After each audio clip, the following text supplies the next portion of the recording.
Welcome back to the Early Weigh-In Podcast. Out on vacation, a week without fights. Has been 2 weeks since we've been in front of the camera here. But we are back for UFC 287, going down in Miami, Florida this Saturday.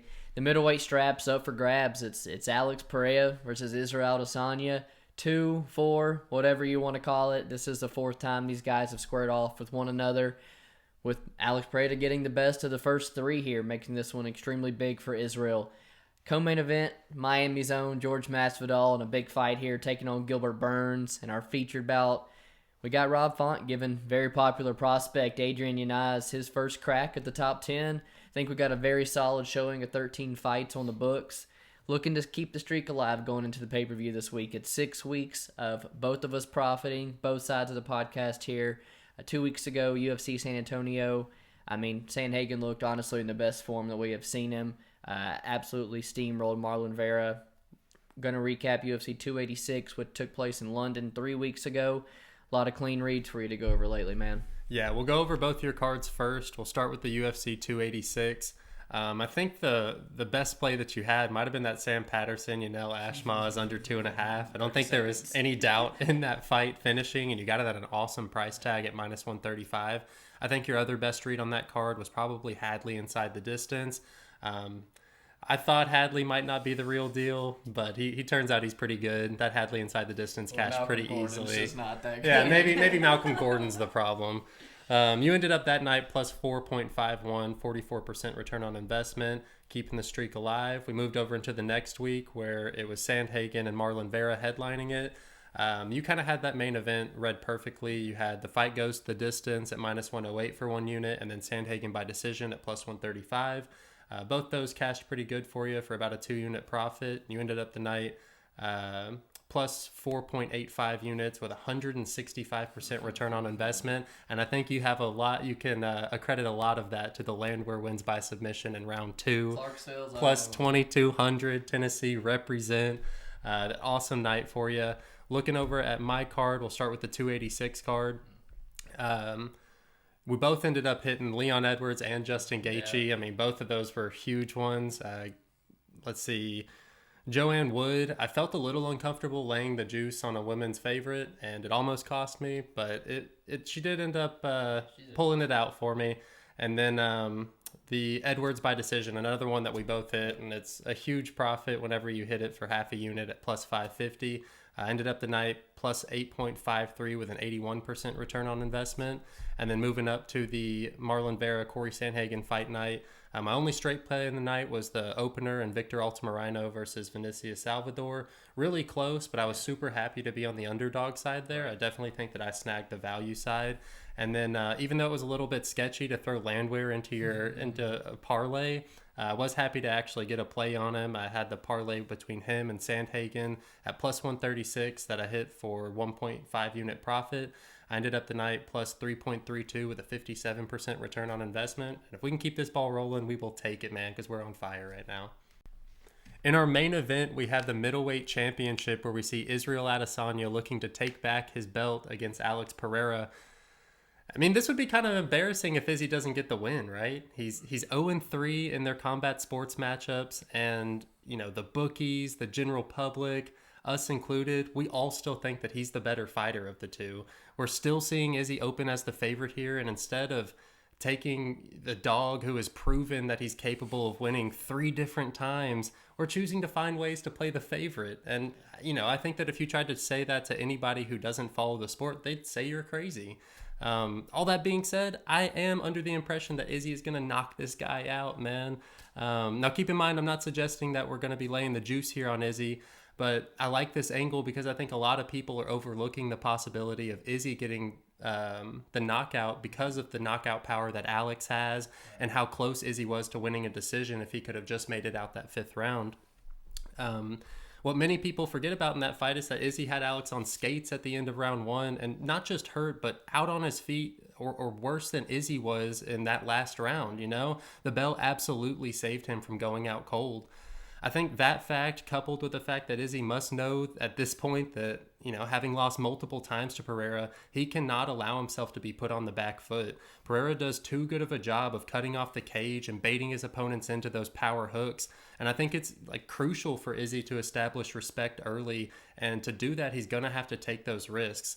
I also want to note that, I'm not sure that Pereira has the greatest chin. I definitely don't like the way that he reacts. It's more of just like a stunned pause when he gets hit hard. He's not shooting for takedowns or even moving his head around like Izzy was in that finishing sequence of the last fight.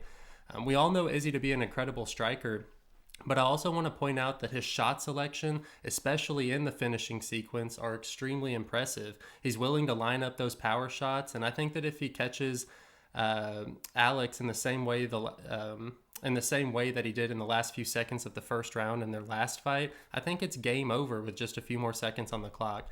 The Izzy by KO is plus 440, and I might even double down on it, man. I've seen so many people dead set that this fight's outcomes are binary, and I just don't believe it. I think Izzy is the better fighter, and I do think that he's going to try and put a stamp on it Saturday, whether that means him going out on his shield or him putting out Alex.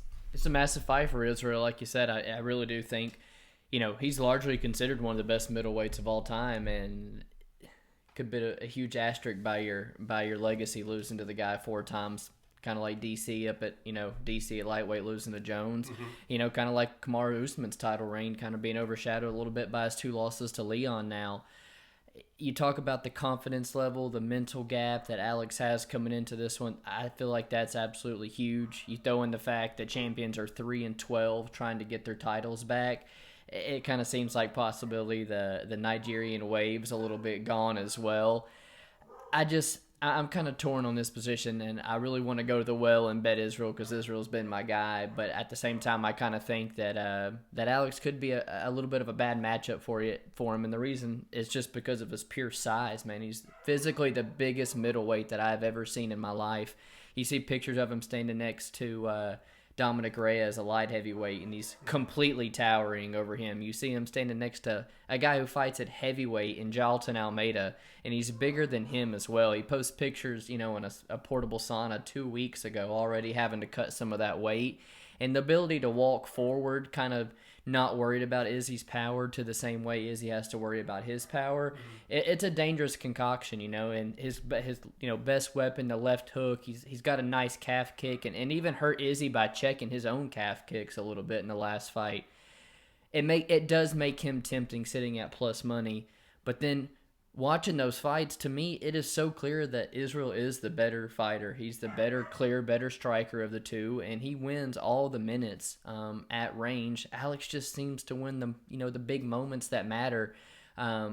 Israel's got the 5-round experience. He's got the cardio edge. And while I don't think takedowns are too much of a threat here, Alex wins round 2 by kind of doing a little, somewhat of a reversal. Winds up the end of the round on top of Israel. Round 3, Israel is the one that kind of gets the body lock and takes him down, and in my opinion has way more success, than Alex even was close to having. Israel really had moments on the mat that if he goes back to it, could make it a little bit easier, man. I don't know how much he goes to the well here. I largely think it plays out on the feet, where I think that overhand right is going to be huge for Izzy again. When he sticks the left jab in the face, he does a good job of not pulling it back, but more or less keeping it there, blinding Alex for the right hand that comes over top. It was a problem, like a range fight. I mean, it happened in the kickboxing match numerous times. It was close. It was the fight that the shot that wobbled Alex in the first round.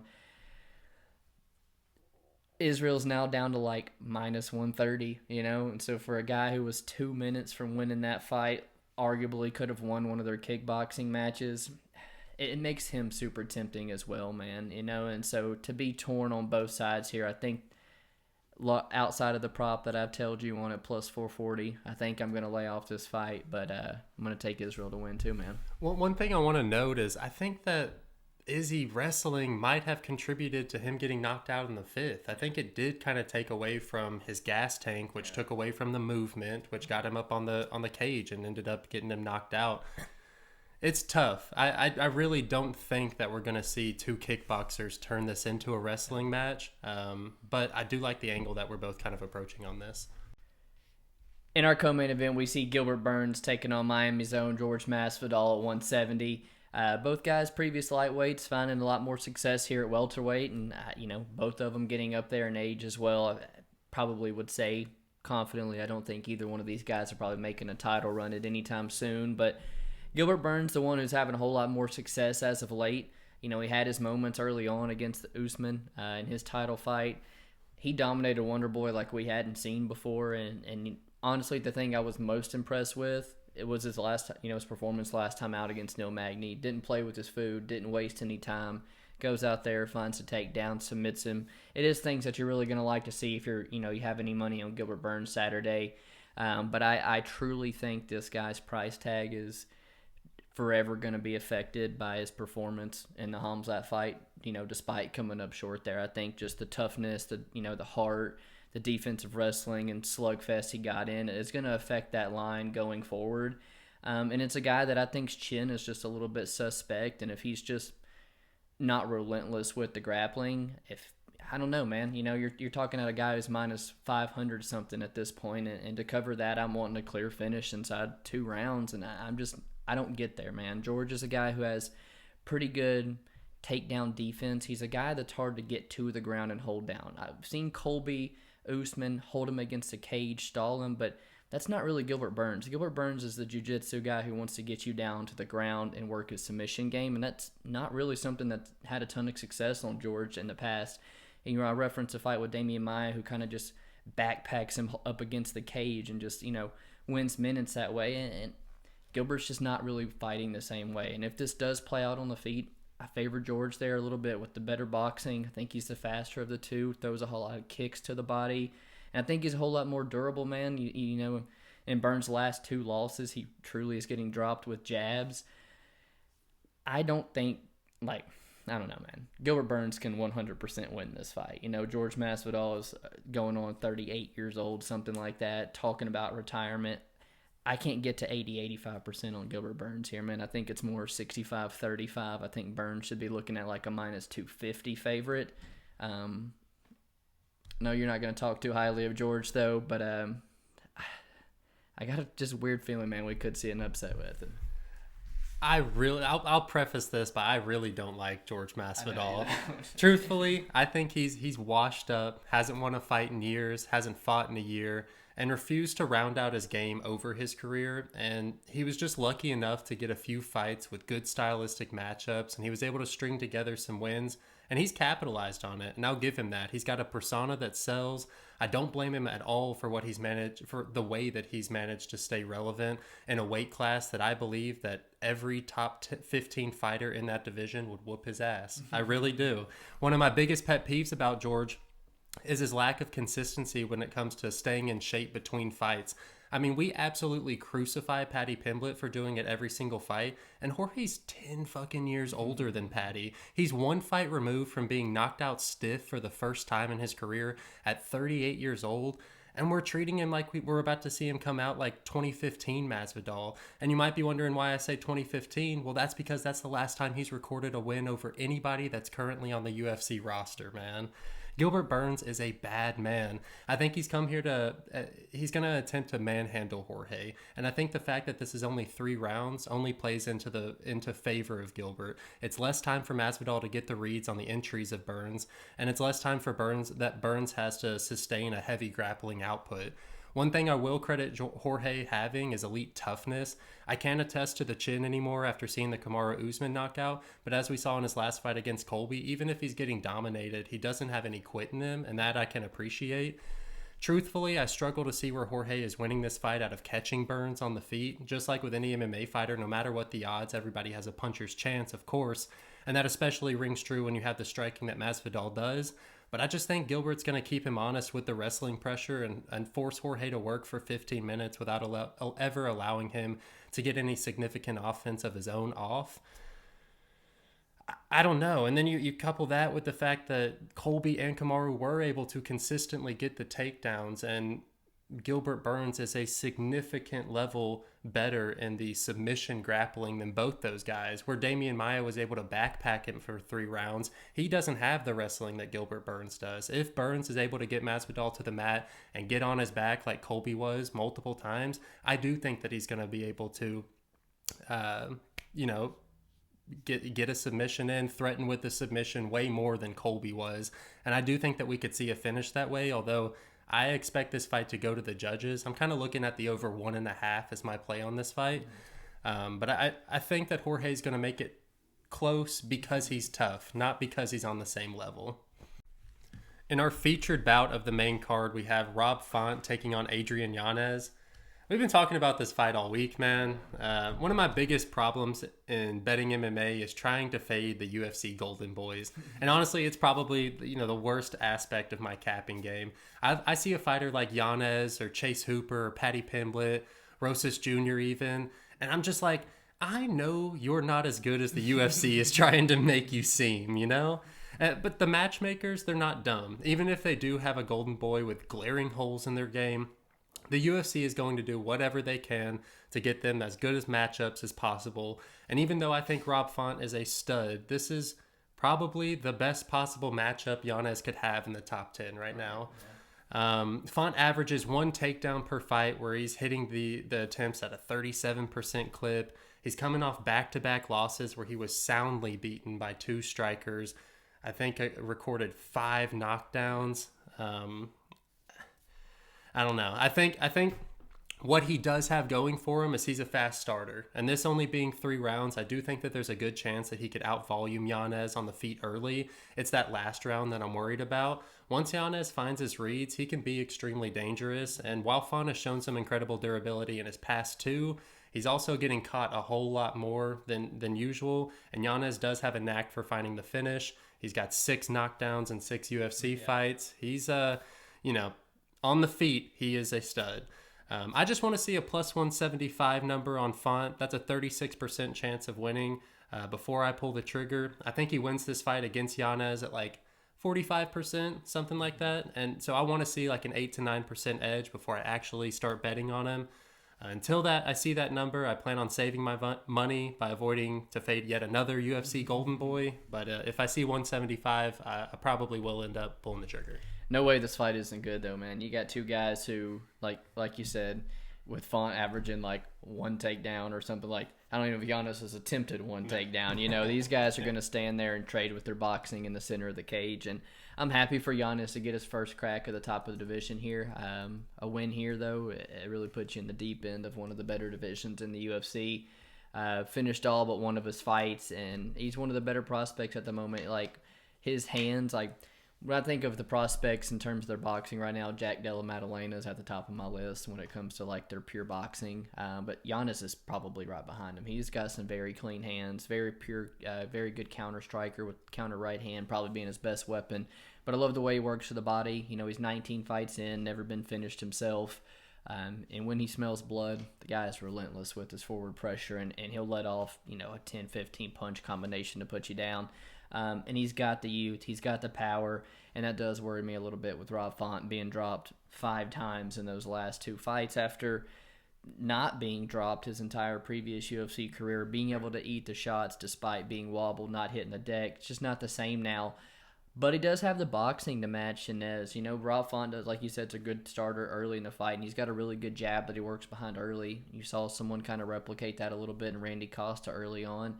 The jab, the forward pressure round 1. Costa's just doesn't have a gas tank to get past round 1, With a wealth of experience against the division's best, coming off multiple 5-rounders, I do think there's going to be a good cardio, a high pace set from Rob Font.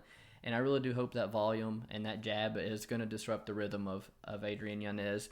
Listen to this, man. I know they're 5-rounders, but last 3 fights combined, 1,244 strikes thrown. You're looking at 520 he threw alone in the Cheeto Vera fight. That volume tends to, to shell Yanez up, not let him get his reads, not let him counter and get that rhythm on. I'm not sold on his striking defense, himself as a guy who tends to kind of take one to give one.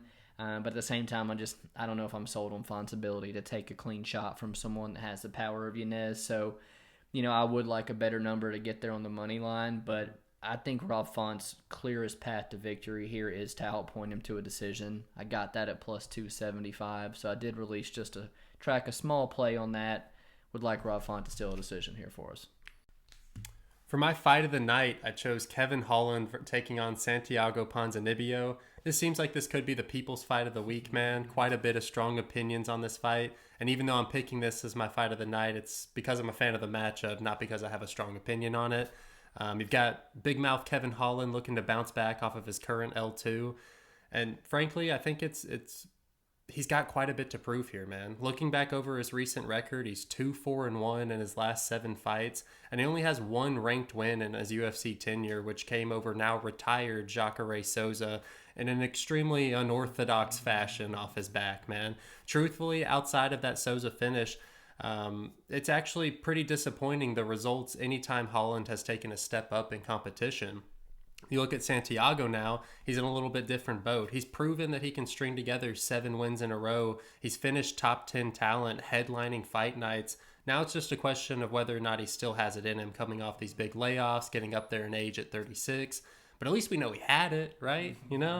I hate to discredit what Holland has been able to accomplish, but he's been straight up outclassed multiple times in the wrestling department.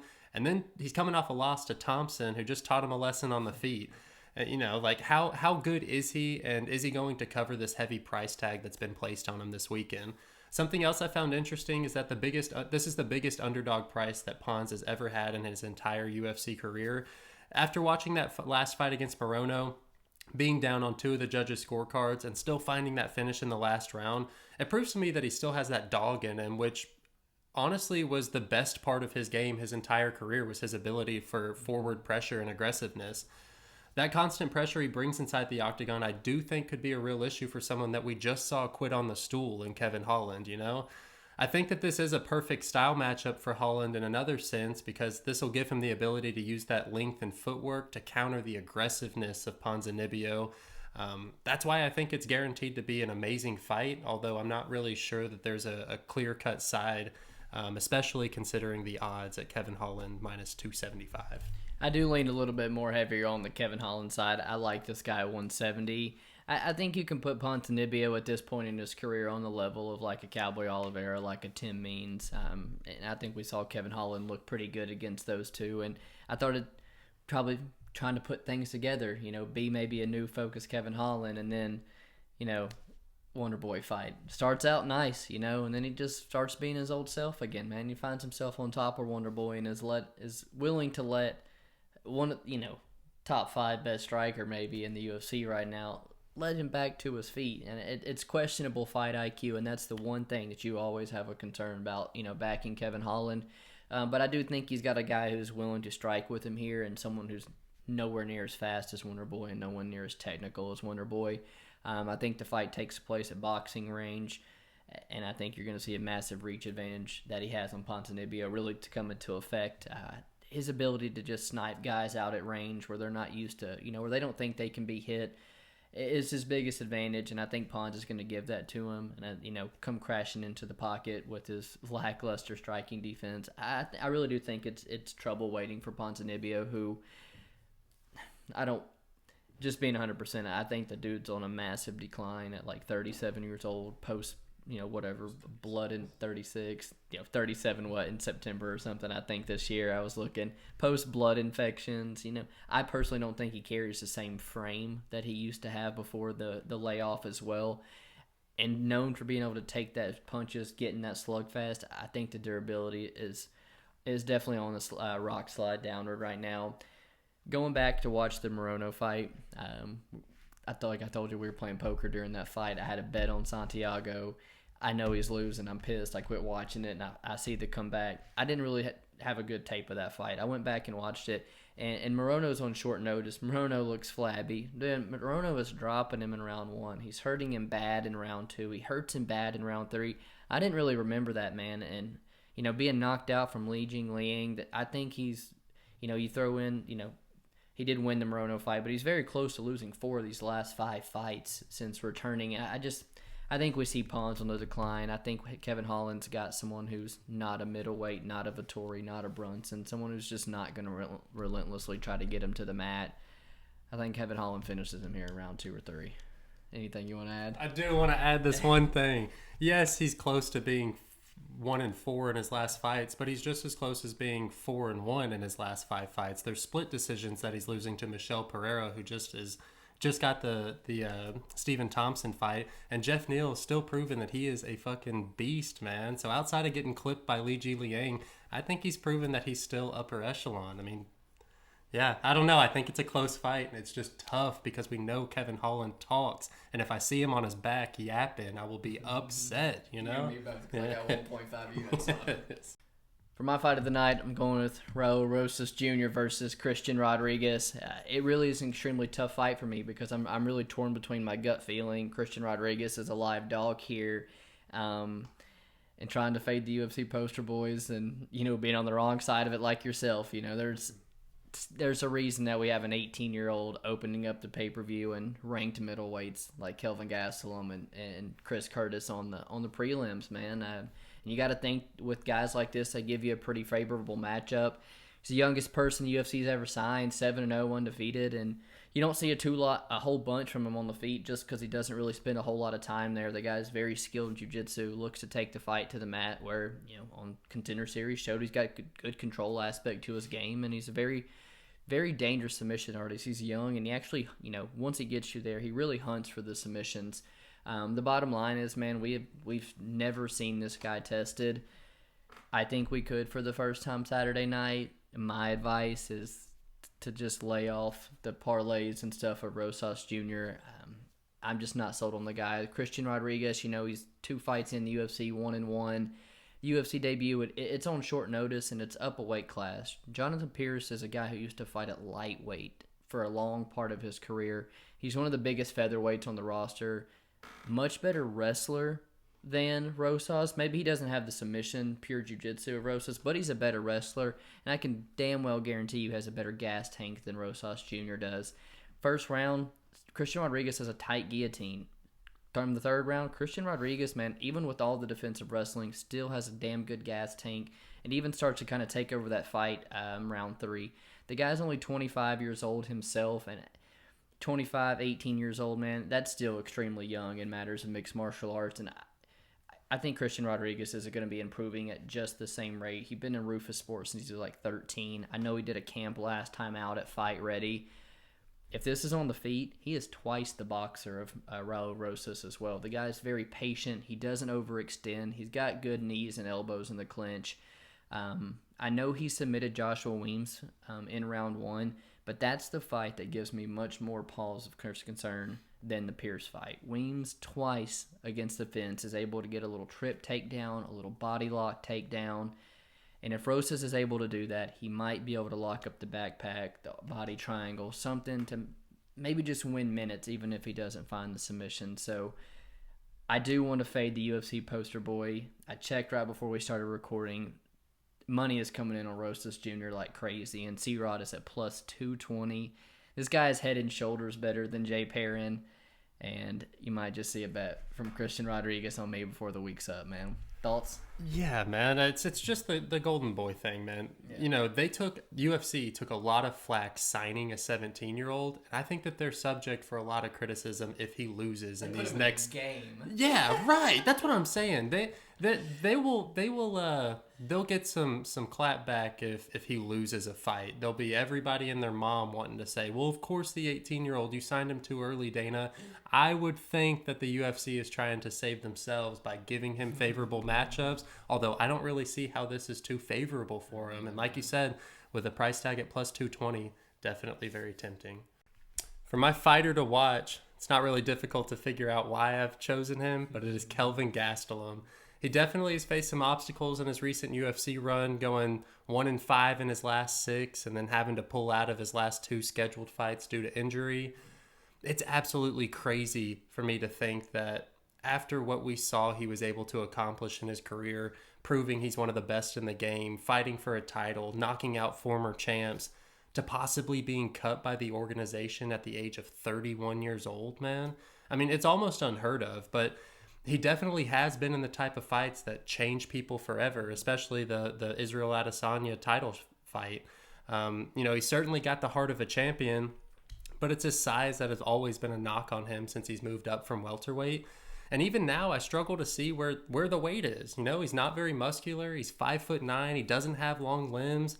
I just watched one of the embeddeds, and I mean, he looks old, dude. He looks. Picture I sent you on Instagram. Yeah, man. I mean, it is catching up to him, and I think maybe just those past fights have truly taken a toll on his body. One thing that I see working in his favor is that the UFC was kind enough to match him up with someone of similar stature and style. Yeah, right. Chris Curtis has turned a lot of people into believers since he made that big splash in the UFC, getting that upset over Phil Hawes, and he's put together an impressive 4-1 record. I think this fight has some huge implications for Gastelum. Specifically because Curtis kind of represents the new standard of middleweights. He's good everywhere. He's kind of old. He probably gets beat by the upper echelon of the division, which we saw against Jack Hermanson. And if Kelvin can't get a win here, I think it's probably time for him to look at different landing spots than the UFC, which is why he's my fighter to watch. It's sad. 31 years old, man. Winning $1 million in PFL next year. Yes. Fighter to watch for me, man. Cynthia Calvillo, same spot. Lost 5 of her last 6 fights, man. She's now 35 years old, which was quite a bit of a surprise to me. A girl I've criticized numerous times. If you ever watched the podcast, clearly a strawweight. Just doesn't seem to really have the discipline to want to make the weight. Missing weight, I think, twice there. Moved up where she had literally no success. She just lost to Nina Nunes, who put her gloves down in the octagon post having a child, quitting on the stool against KJB Lee. Horrible look. Man, the Calvillo that entered the UFC, we're talking about a girl who finishes Montana De La Rosa inside the distance. A girl who's beaten Aspen Ladd, Jillian Robertson, Joanne Wood. A girl who probably should have beaten Marina Rodriguez there. She's a very talented grappler. She's got good takedown defense and good jiu-jitsu. While Lupi is a primary wrestler, she's going to be taken into the one world where Cynthia still may have a little bit left. But I do think that she is potentially shot at this point. I think her UFC career is probably done. Getting her walking papers with a loss on Saturday night as well.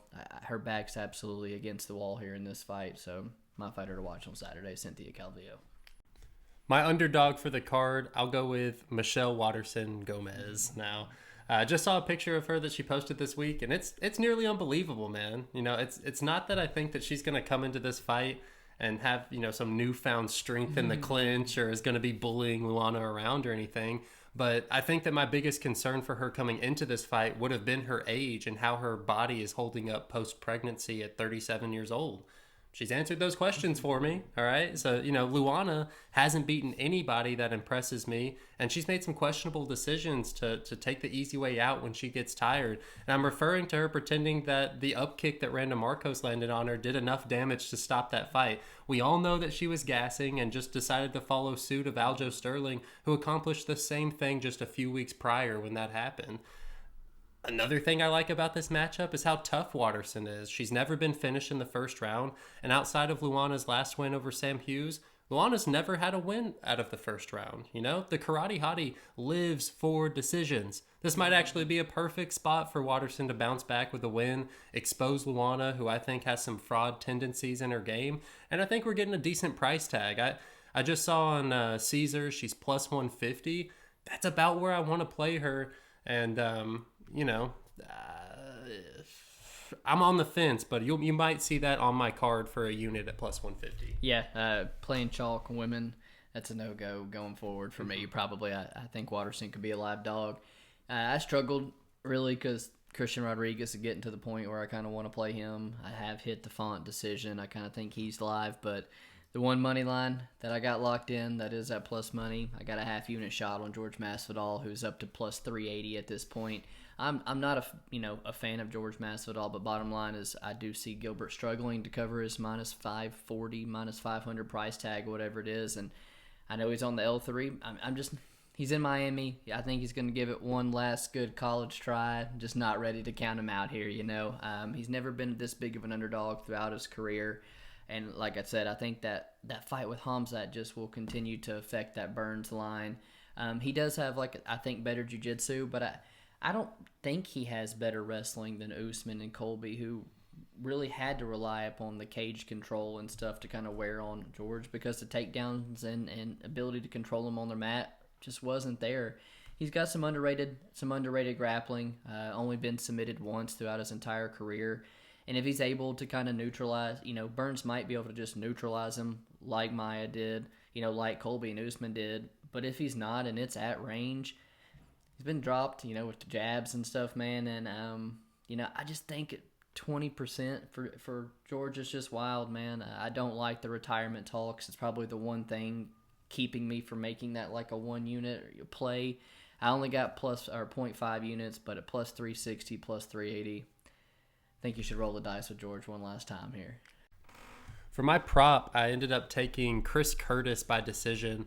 I think I'm going against the grain here this week. I seem to see a lot of people who are loving Gastelum by decision. Yeah, lines flipped. I'm getting the opening favorite at, I think a really good price tag for what I see is probably his only path to victory.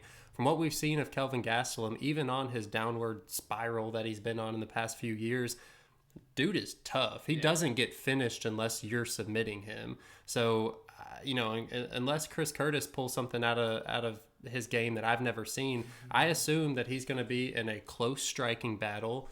He opened as the favorite. The goes to decision is like above minus 200 right now. All of it points to a really close fight. And you've got one guy in Kelvin Gastelum who's 1-5 in his last fight. You can get him by decision at like plus 140. Yeah. And then you could get Chris Curtis opened as the favorite, it's going to decision. 4-1 in his last 5, and it's plus 240. Like, I just think the odds are off. I think that there's value there. And although I can't really make a case for Chris Curtis flat out winning this by like this path to victory, I do think that he's going to make this fight close. And I do think that I'll be on the value side. As long as this goes to decision and Chris Curtis keeps it close, I think plus 240 is more than enough price tag for me to put half a unit on and make it my prop of the night. Yeah, I dig it, man. I'm probably, like I said, going to lay some chalk that fight hits an over, starts around 3 or something. It's going to decision, in my opinion. Prop for me, Loopy, TKO. It's going to be plus 800. A couple small shots on the props I took this week, this being one of them. I think Cynthia Calvillo, like always, is going to have a tough weight cut in front of her to get down to 115, possibly hinder her performance in the cage. Again, throwing the fact that she's now 35 years old. Her jiu-jitsu, I think, is going to keep her safe from some of the wrestling of Loopy, but keep her safe from getting submitted, but possibly not just put in a bad position and getting ground and pounded. I also think Loopy could find the TKO on the feet like the way Andrade did. I think this weight cut's going to make Cynthia weak to the body again. And hell, if she quits on the stool like she did against KGB Lee, there's another TKO waiting to cash there. So I thought at plus 800, Loopy TKO, a lot of value sitting there for me to take a quarter unit shot. I like it. Little bit of a light card for me coming into this one, so I am kind of reiterating what I've already talked about, but my best bet of the card is Izzy by TKO plus 440. Alex got saved by the 10 count in kickboxing. He got saved by the bell in their last fight, and I think Izzy understands that playing the 25-minute circle the octagon and hope not to get caught is maybe not the best game plan with Alex Pereira here. I do think that he's going to take the risk to finish Alex Pereira and put a stamp on it, because truthfully, when you go 0-3, winning a close decision in your fourth one isn't really gonna like settle the score. Right. He needs to finish, and I think that he understands that as well. At plus 440, I think it's 18% chance that it happens.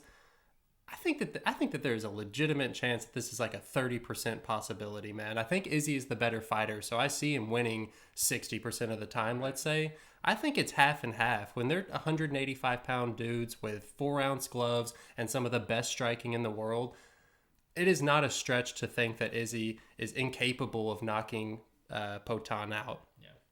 Izzy by KO plus 440 is my best bet of the card, and I might just double down on it because of how sure people are that it is either Izzy by decision or Alex by KO. I've told you on it, man. Love nothing more for that to hit. Best bet for me, I'm going to go with Garcia and Nordenbeke under 2.5. Got it at minus 150. I think one of these boys is getting finished here. You got Garcia, who's, cut down to featherweight, and it's just an absolute massive for featherweight. 6 foot, like 60, 70 something inch reach, and he's got some big power in his hands, as he's shown you setting down Chase Hooper numerous times. I'll be honest with you, man. I think Steve Garcia is actually a live underdog in this spot too. The guy's finished 10 of his 13 wins, and he's been finished in 2 of his 5 losses. But I do want to talk about 2 of those losses being to Luis Pena and Ricky Tercios. Those are decision fighters if you have ever seen them, Yeah. The Antiveros win, the Maheshete loss, the Hooper win. There's like 7, 8 knockdowns combined from these guys in his 3 fights alone. He can hurt you on the feet. Dude can get clipped and put out himself. And he's got very sneaky submissions when he's put on his back that I think he could threaten Shailin, who I expect to try and wrestle some. Shailin's on a 3-fight win streak. You see him in the UFC kind of going to decision more than you like to see. But again, to look at those opponents, Kulabau, TJ Brown, look at their UFC fights constantly going to decision. Previously to that, he's nothing but a finishing machine over there in the China circuit. The guy's finished 29 of his 39 wins and been finished in 8 of his 10 losses. Been submitted a shit ton of times, and he's been knocked out by far less competition. The under 2.5 is sitting at minus 150, which is a 60% implied odds. They combine for a 70% finish rate under 2.5. That's a 10% edge, which is pretty comfortable for me to drop a 1 unit and make that my best bet this week. I like it. Moving on to our quick pick section of the fights, we start off in the strawweight division where we see Sam Hughes taking on Jacqueline Amorim. Everybody seems to think that this is a Jacqueline Amorim submission win. I don't know. It's tough fading Sam Page for me. She's cashed on a couple of times for me. She's real tough. Yeah, that's the big thing. But she might just take it to Jacqueline's wheelhouse, and she could get caught. Yeah, I'll pick Jacqueline for the sake of this. Yeah, I'm on Jacqueline as well. Sam Page tends to get taken down quite a bit in her UFC run so far. Look into this Jacqueline girl, man.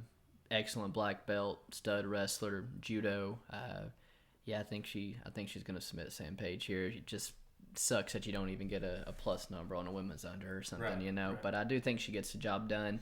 Moving up, Steve Garcia, Shailin Nerdebeke. Steve Garcia's a dog, man, and I got to play on him finish only, which is almost sitting at the same exact thing as his money line right now. And the wrestle fuck. If that happens, you get your unit back. Yeah. I think he's a live dog, man. Steve Garcia is going to be the pick. I guess I'll go the opposite side here. Shailin Nerdebeke, not super high on that pick at all, but I am going to take him for the sake of this. Moving up, looks like a catchweight bout at 160. Trey Ogden taking on Ignacio Bahamondes. I like Ignacio here. I don't think he's as good as like his price tag might say, but I do like Ignacio here. I think he's a huge body for the division, and I like it. He's fun to watch for sure. Ignacio is the other half of my parlay with Kevin Holland to pay his minus 125. I do like him in the spot a lot, man. The guy wrestles with Bilal Muhammad every day in Chicago at their fight gym. He's young, like you said, big frame. And there's an interview out there with Trey Ogden, man. He just makes weight when he gets the call that Manuel Torres pulled out 2 weeks ago, like had literally just cut his final pound and said it was awful, and he ate a shit ton of food, and that's why this is at a catch weight, because he can't get down to 155 again. Just didn't seem like it was the right headspace going into a fight with a young contender that I like to see. I think Ignacio could put the stamp on him. Cynthia Calvillo, Lupi Godinez. I hope Lupi by TKO. Lupi going to be the pick. Yeah, I'll also pick Lupi as well. TKO would be nice. Carl Williams versus Chase Sherman. Odds opened up. I actually have a ticket for Chase Sherman plus like 360 or something like that. I didn't track it. I would never track this. I'll pick Chase Sherman here just because I'm not convinced that Carl Williams is as good as his price tag is saying, and I think we're getting a decent price tag on Sherman, it being such low-level heavyweights. You're not convinced the 8-1 guy with his hands on his hips in round 3 should be a minus 600 here? No. I got a little bit of a shot on Chase Sherman at plus 360 as well. Just not gonna track Chase Sherman either. But that's a smart move. I'm gonna side with you, man. I think Chase Sherman for the upset. Cool. GM3 taking on Joe Pyfer at middleweight 185. Pfeiffer's pretty good, man. I really do think he is. I think he's trains out of a good gym. I think he's good on the mat enough to hopefully stay safe from GM3. But GM3's submissions are oftentimes come from behind submissions, and I don't think he pulls it here. I got Joe Pyfer inside the distance. At the end of the day, Joe Pyfer's only 26 years old, and he was getting submitted by 5-3 fighters in 2019.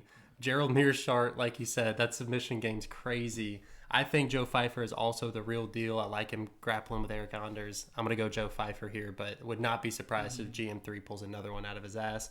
Moving down to the women's strawweight division, Michelle Waterson-Gomez taking on Luana Pinheiro. I'm actually on the Waterson side here, just straight up. I think that she'll win this fight. Initial lean was Luana, but damn, does Michelle Waterson just make every single fight close, and she makes fights close with a lot higher level competition. Another live underdog, man, this week, Michelle Waterson, going to side with her.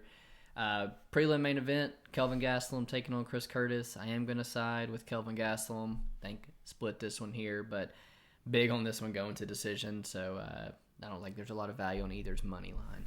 Yeah, I'm going to side with the bookies. I'm going to go with the opening favorite, Chris Curtis, and I got some decision prop on him. So, yeah, I've got Chris Curtis here. I think it'll be a close fight. Happy to be on the dog in this spot. Moving down to the men's bantamweight division, Raul Rosas Jr. taking on Christian Rodriguez. I really want to play Christian Rodriguez, especially considering his line keeps going up. But I think I'm just going to do myself a favor, lay off of it. Don't want to fade the UFC golden boy right now. Who's your pick? Raul Rosas Jr. I think I want to trust my gut, man. I really do. I'm going to go with Christian Rodriguez. It's plus 220 right now. I mean, if that were to creep up to the plus 240s and stuff by Saturday, I think it's a must play for me here. Kevin Holland, Santiago. I think Santiago's just losing a lot of the durability that he relied on to make those split decisions with Pereira, with Jeff Neal. I don't know if he can take that anymore, and Kevin Holland keeps that range well, going to snipe and put him away. Yeah, we talked about it. I got a 1 out of 25 signed Ponzinibbio card that I'd like to keep its value. So I keep making an argument for Pons, but I do think that Holland is the rightful side. I just hate that price. So Holland is who I'll pick to win it. Rob Font versus Adrian Yanez. I think if it's who do you think's going to win this fight, I'll pick Adrian Yanez. I'm not happy about it, though, and I like the price on Font if it continues to climb. I think I'm with you. Gun to the head. I think I pick Yanez, but if you ask me where the value is, I think I got it on Font's decision prop at plus 275. Cool. Rob Font's taking front kicks to the fucking face by Cheeto and still coming in. Well, I know Yanez has power to probably affect him to maybe win the moment and steal the round, but I don't know if he puts Font away. So if Font loses a decision after winning the first round at a plus 275, I think I can still live with that. Yeah. Co-main event, Gilbert Burns, Masvidal. He was my underdog this week. I got a half unit shot at plus 360. I'm more or less, I'm not counting Gilbert out. Gilbert, I still align as the favorite in this fight, but I think I line him at minus 250, not minus 500. So I'm going to take Jorge Masvidal for the upset. Yeah, I got Gilbert Burns here, and then moving up to the main event, Alex Pereira taking on Israel Adesanya. I'm on the Izzy side, man. I think he finds that KO. Finishes what he started in round 1 last fight. He knows he's been my dude since day one, and I'm not gonna jump ship, man. I'm gonna stay with Israel Adesanya to get that belt back and make that 4-12, bring up that percentage of these champs getting their belt back. Yeah, I think he's one of the best fighters on the planet. He's gonna go out there and prove that on Saturday. Appreciate you guys hanging out with us here. 13 fights on the books. Hopefully we gave out some good spots. Make sure to like the video, subscribe to the channel, comment who you guys have in the main event, and we'll see you next week. Peace.